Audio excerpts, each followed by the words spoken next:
I mean, it's another huge event. It's another MGM fight. You're fighting another big name opponent. How is each time different for you? Since, like you said, you've done this so many times. I mean, it's like it's routine.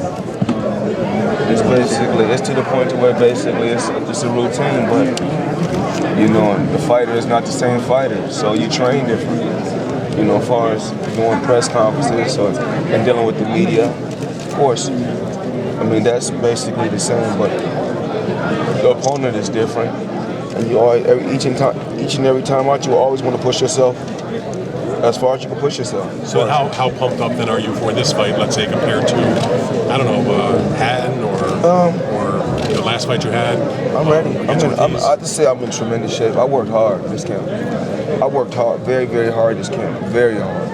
One thing that Leonard mentioned, I think, and I think we discussed in the conference call briefly, because you fought in September, the layoff for you is, for your career, is relatively short in the last few years.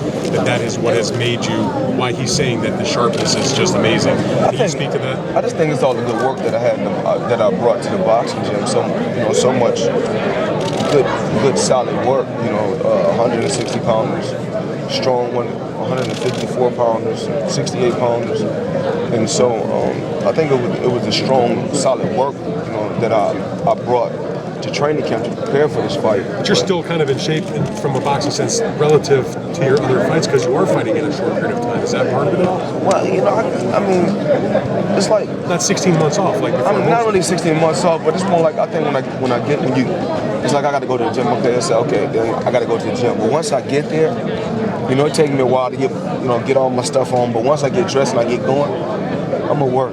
I'm gonna work from I work from like 3 to 8.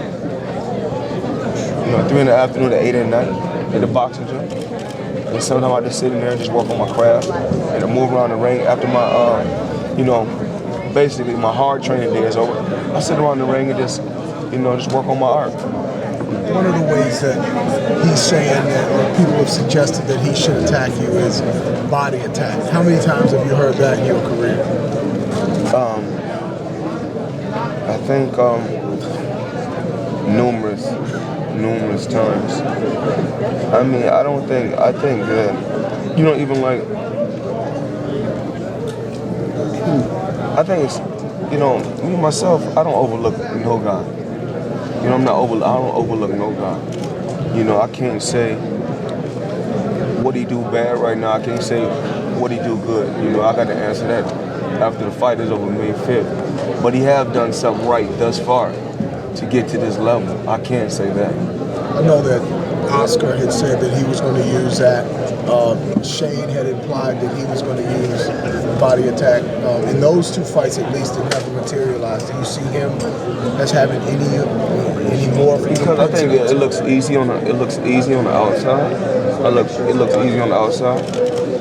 I can go to the body good also. A lot of times you hear different things. Well, Mayweather don't do this, he don't do that. Well, if I can beat you one way, why even go another way? If I can beat you just doing one thing. If I can beat you just with the 1-2, that's all I need. If I got to throw a combination, that's what I use if I have to. But if I don't have to use it, why use it? It's wasting unnecessary arsenal. Trinidad has suggested to him that he, sooner rather than later, engage, make it a dog fight, try to make it a 50-50 fight and go toe-to-toe with you early. Guys that have done that, Gotti, Janelle Hernandez, Ricky Hatton, I don't know. The game plan, the trainer cannot teach him nothing because he has won the titles without the trainer, I'm not saying I don't have anything against the trainer, but Gamboa beat all his fighters in Cuba. Yuri Gamboa beat all his fighters the trainer, all his fighters in Cuba. Yuri Gamboa beat him. But like I said before, the trainer got to realize this. The trainer don't have to fight. It's the fighter. And when the fighter get hit with a good shot or get hurt or something happen in the fight that's that's very harsh, that's very rough, he's gonna go back to what he knows. What do you say to the notion though that I'm just saying it's more like, even though Antonio Margarito, he got in trouble for loaded gloves, right? He got in trouble for loaded gloves, but you got to say to yourself, he's not that fast. He's not super fast. So why was he even getting hit with those shots? So we gotta talk about, like I said before, everybody always being so offensive minded. Everybody was like, Floyd Mayweather is so he's just a defensive fighter, for so many years. But if I wouldn't have been a defensive fighter, then I think I wouldn't have lasted this long, in the sport. Is your speed so much different though? That seems to be what will be, besides the defense, the speed is so much different. I think that, like, the main thing with me is just that my mind, my sharpness, how sharp I am mentally. It's not really, because you can have two guys that's fast. You have two guys that have good defense. But you are faster than he is. That's very obvious. Well, we can't say. You don't know what. Every fight don't play out the same. I may come out, I may not be that fast. I'm saying I'm older. So he may come out and be fast. You don't know what, they have been working on in their camp. They may just be showing us one thing on TV, but they may have been working on nothing. They may have been in camp working on just a certain thing just to get his speed up. Has there been anything with regard to your age that you've noticed maybe that's different with you? They talking about I'm getting better. Getting better? I'm saying I'm not saying this, but I'm saying what everybody's saying in the gym. They saying Floyd, you getting older, you getting better. I can't say I don't. Hey, come here. What you doing? You broke your arm? Who's this? On my niece. Say hey. Say hey, Britt. Give me a hug. Floyd, you have been standing more toe-to-toe. You said it that you were going to do that before the Ortiz fight, and you did that.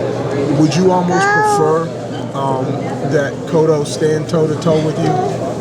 Because you've been standing more toe-to-toe. Would you almost prefer that, or is there a part of you that would prefer that? I think that. I'm gonna answer that, but I'm gonna answer that question, but it's fun. I was thinking about something. When you look at when I look at his fight, you look at him against Mosley, and you look at me against Mosley. Even though he probably was drained against Pacquiao, I think that I get to the target a lot quicker because I'm not as wide as certain fighters. You got some fighters just fight, just reckless. I believe in fighting with skills and being smart. Floyd, is there any danger of you running out of challenges, and does Amir Khan figure in your plans at all? It's like, my main focus really right now is Miguel Cotto. But Amir Khan, I think he is fighting sometime this month. You can catch up with him like 3 weeks from now, 4 weeks from now. I'll be there. Okay. May 19th. I don't know, somewhere around there. Floyd, I know you had said in one recent interview something along the lines of referring to Miguel Cotto that if he could be mentally fooled once, he could be mentally fooled again. Well, what did you mean by that exactly? They were just talking about, he can't get to Miguel Cotto. He can't talk Miguel Cotto into doing he can't trick him into doing nothing. I just feel like if you let somebody talk you into going down to 145 when you could have said no, absolutely not. And you still could have got the fight. Or you let a guy who fight with, loaded gloves. That happened, but then you stayed with the promoter, and then you stayed with the promoter, then they talk you into getting in there with the guy again. Then they talk you into getting in there again. Was there ever a conversation in your discussions with Miguel to make this match about having him come lower than 154? Or that was never even a negotiating point because you were just doing 154, no problem? No, I just wanted to be comfortable. Never. Because I just want these guys to feel comfortable. I want these guys to be comfortable. And I just want to get the fans excited. That's what it's about. There's no bull crap. I like to get in there to fight. Floyd, this is really for like the third straight fight. You've taken on a guy that people coming into the fight maybe would say that's the tougher guy. For so long, you know, people kind of dismissed you as a speed defense, run from the fight type guy. But you've embraced that notion of really getting in there and brawling with people. I'm tell you, I'm not. Yeah. I may take a couple steps around, or just pivot and make a couple more, but I'm not gonna. I don't have to do all that. I told you guys that a long time ago. I don't really have to do all that, you know, running and moving. I don't have to do all that if I don't want to. I can sit there and bang if that's what I got to do. I can sit there and box. If that's what I'm just saying, just box and keep a guy, you know, at the end of my stick if that's what I have to do. But as you see in the Ortiz fight, I start throwing combinations in the 4th round. First round, they were like, all he's doing is just pot shot, and all he's doing is pot shot, you know. I mean, like I said before, you always got guys that's front runners that come out and fight hard. You know, I just take my time and what happens. How it plays out is how it plays out. How it plays out. How have you been able to put June 1st out of your mind? I don't. You know, I mean, June 1st is just June 1st. I mean, you know what I'm talking about. With No, you gotta explain. The jail sentence. I mean, I'm here to fight. I mean, you know, me going to jail it's just another day. It's another day. Maybe you think differently once all your mind is out of the way when this fight is over with, and that's sort of the next, I guess, big date on your calendar. I don't even worry about that. You know, I'm being honest. You know, I'm just asking. You know, I don't sit right here. One thing about me, you know, I'm always gonna give it to you clean. I'm not gonna bullshit you guys. I don't really think about that. You know, my main focus is to go out my job. You know, I go out there and do my job and go out there and be at my best doing my job, and then. So you have to be at least thankful, or I don't know what the word is, happy that they allowed you to have the fight so you could do your job as opposed to doing it earlier. I mean, you know, I don't think nobody's stopping the judge from making her, you know, stopping her from making a living. Like I said before, she's a great person. The judge is a great person. The decision she made was her decision. I don't have nothing against it, and I wish her nothing but the best. You know, only thing I can do is live and learn. Just take it as a learning experience and just you know, like I said before, keep living my life. Hey Floyd, you seem to be more relaxed coming into this fight than you have been in the past. Do you think that's true? And if so, why? It's not really just like relaxed. It's just I've been here, so you know, I embrace pressure. You know, if it's any pressure, I just look at it as just another day. You know, just another fight. I look at it just another fight. I don't worry about nothing. You know, I just go train. I push myself to the limit. I work hard. Whoever they put in front of me, I beat. And then they say it's always an excuse, and it's been excuses for years and years and years. And it's always gonna be like that. I guess it's like that with my career because I really never had a knockout drag-out fight. So if I had a knockout drag-out fight, then it's like, well, you know, we don't know what's gonna happen in this Mayweather fight, but you know, most times that I make it look so easy, it's really like, dang, for real, that's it. So you know, they're always trying to get guys and build guys so they can step up to the plate and become a challenge for me, I guess. Can you see this fight being a knockout, drag-out fight? Possibly, but. In what way? I mean, I'm just saying that if he did turn it into a dog fight, he can't get to the target quicker than I can get to the target. So even though he can punch, you got to realize this: he's hit the canvas before, and not just from Pacquiao or Antonio Margarito. He hit the canvas from other guys, and he's been buckled by other guys. So you know, you look at that. Floyd, with that said, Shane and Victor were able to catch you early. Obviously, you came back and handled that. But you've been hit last couple fights. Are you taking more chances, or are they just getting to you? I mean, yeah, Ortiz hit me with a headbutt. Ortiz hit me with a headbutt last time I checked. And of course, in the Shane Mosley fight, I got hit with a shot. But you guys have to realize I've been off over 3 years. You know, because I didn't take no punishment in the Marquez fight. I didn't take no punishment in the Marquez fight. I was off 2 years, and I was off a year before I fought Mosley. So I was off 3 years without getting hit with a shot. So, of course, when I finally get hit with a good shot, I'm like, damn, it woke me up, basically. And all it did was make me tighten my game up and, you know, dig down and go to that next level. So you used to say that Cotto, a few years ago, you used to say that Cotto wasn't good enough for you. But have changed this year that now it's a great fighter. Sir, I don't know what you're talking about. Did you follow his career much when you guys were both with Top Rank and you were fighting a similar schedule with him? I mean, you followed his career along over the years? Actually, he used to be in the boxing gym every day watching me. Okay. You know, actually, when I used to be training at Top Rank, he's the only fighter that I let come in and train, work out while I'm working out. Why is that? Just did. I mean, did you know who he was? Did you? No, I think they said he's a guy who's been in a car accident trying to rehabilitate his arm injury. Something like that. I can remember that. And they're trying to. It's like he can be in the gym and watch me every day. This fight is already planned out. What's going to happen is going to happen. Were you following his career though up the ladder when he was winning his titles, or were you not paying attention much to him? Not just as a fan of the sport, a guy that didn't pay attention to what's going on. Because he had a lot of big wins, a lot of big fights. Well, he used to always be on my undercard.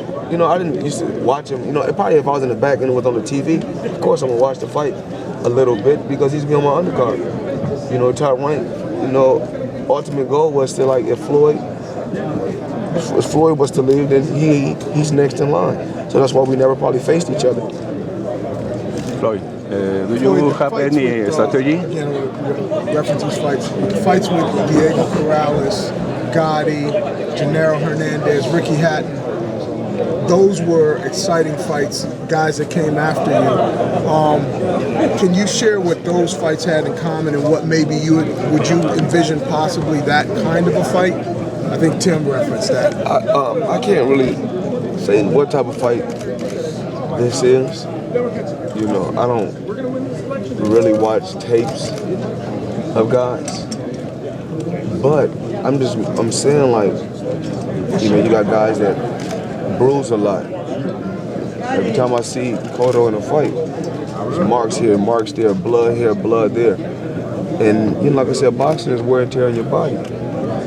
You know, do those cuts will factor in? Do those cuts factor into your plan for this fight?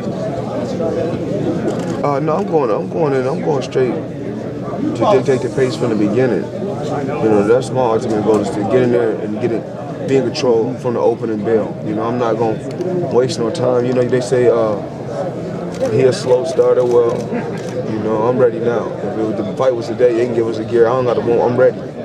So, do you know what you're going to take away from a guy as the fight goes along? Or before we get there, I already know I'm taking away. You know what you're going to take away? Yeah. And so the plan just sort of unfolds, that you take things away gradually? I can see a guy when he started. I can see when he slowly started to deteriorate.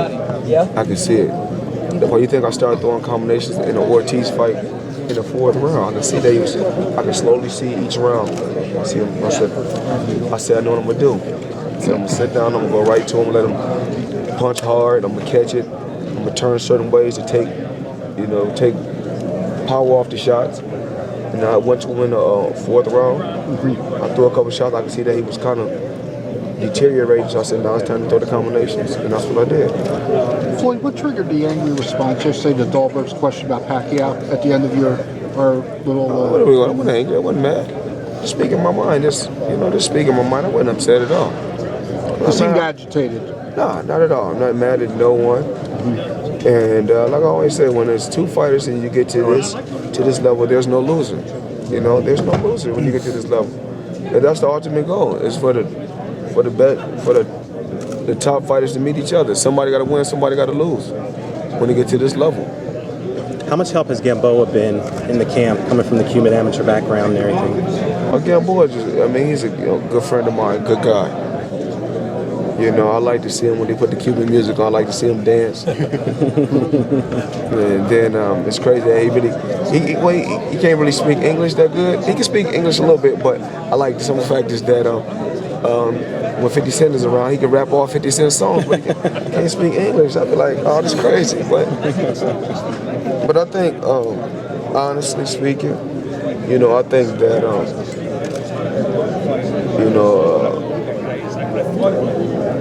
Gamboa is one of the best fighters out there pound for pound. I think he's up there high. You know, when I went to the gym, I had a chance to just watch him and sit. That motherfucker can fight. He can fight. You know, a lot of times, you know, I'm really not, like I said, and Cotto can fight. Cotto's a hell of a fighter. You never go, every time you watch Cotto, you're gonna see an exciting fight. But like I said before, you gotta realize, I'm not Antonio Margarito. I'm not Yuri Foreman. He's facing Floyd Mayweather. So this is a little different. So I don't want them to tell him, even remotely put in his mind that, I don't want them to remotely put in his mind that this is going to be an easy task. I don't think he thinks it's going to be an easy task. Floyd, 2 questions on the Mexican TV, please. Thank you, Tim. Floyd.